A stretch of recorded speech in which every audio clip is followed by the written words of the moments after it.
আসসালামু আলাইকুম রহমতুল্লাহি ওবরাকাতু নাহমাদুহু ওয়া নুসাল্লি আলা রাসূলিহিল কারীম আম্মা বাদ। প্রিয় দর্শক মণ্ডলী, আজকেও আপনাদের সম্মুখে একটি গুরুত্বপূর্ণ মাসলা নিয়ে আসলাম। মাসলাটা হয়ে থাকলো, আমরা যে নামাজ আজান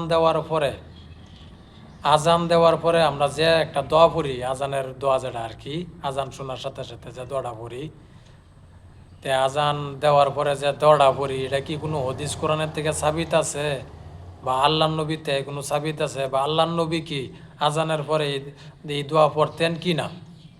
এই হইল আলোচনা। তে খাস করিয়া প্রিয় দর্শক মণ্ডলী, আমরা যে আজানের পরে যে দোয়াটা পড়া হয়, এই দোয়াটা কি আমরা সবাই জানি কি না? আমরা যারা যারা জানি তো ঠিক আছে, আর যারা যারা আমরা না জানি তাদেরকে আজকের ভিডিওর জরিয়াতে এই দোয়াটা মৌলানা নজরুল ইসলাম সাহাবে আপনাদের সম্মুখে পড়িয়া শোনায় দিবেন। আর আপনারা কাজ করি এই ভিডিওর জরিয়তে আপনারা এই আজানের দোয়াটা ভালো করিয়া শিখবেন বলে আশা রাখলাম। মৌলানা সাহেব, আপনি ভিডিওর জরিয়তে আপনি শোনায় দেন।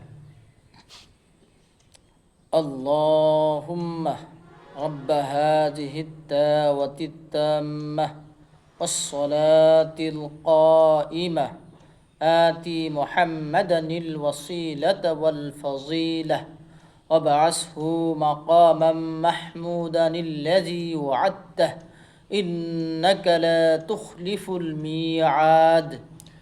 মাশাল্লাহ, আপনারা শুনতে পারছেন মৌলানা নজরুল ইসলাম সাহেবে আজানের পরে যে একটা দোয়া পড়া হয় আর কি, এই দোয়া মৌলানা নজরুল ইসলামের সাহেবে আপনাদের সম্মুখে পাঠ করিয়া শোনাই দিছেন। তে আসল আলোচনাতে আমরা আসি। দেখেন, এই আজানের পরে যে দোয়া পড়া হয় এটা পড়া সুন্নত। আজানের পরে এটা হদিসের মধ্যে আছে, আজান কি বাদ দোয়া কি ফজিলত সাবিত है। ফজিলত সাবিত আছে, जो शख्स আজান के बाद दुआ पढ़ते हैं, তো যে ব্যক্তি আজানের পরে এই দোয়া পড়ে, সুন্নতে মুয়াক্কাদা না একবার, হ্যাঁ, আজানের পরে যে দোয়া পড়া হয় সুন্নতে গার মুয়াক্কাদা, ভালো মতো বুঝে নিবেন। কাজ করিয়া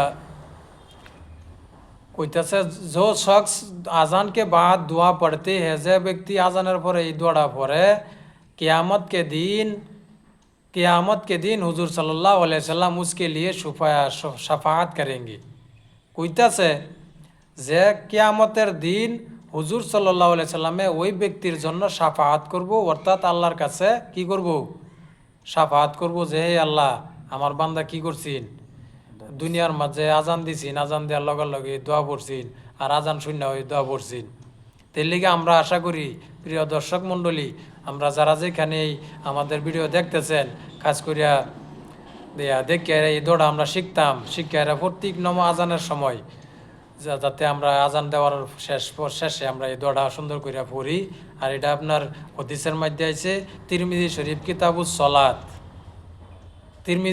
কিতাবুস সলাত আপনার খণ্ড নম্বর 1 সফা নম্বর আপনার 150-এর মধ্যে আইছে যে এই আল্লাহ এই দোয়া পড়া আল্লাহ নবীর থেকে সাবিত আছে, কোনো অসুবিধা নাই।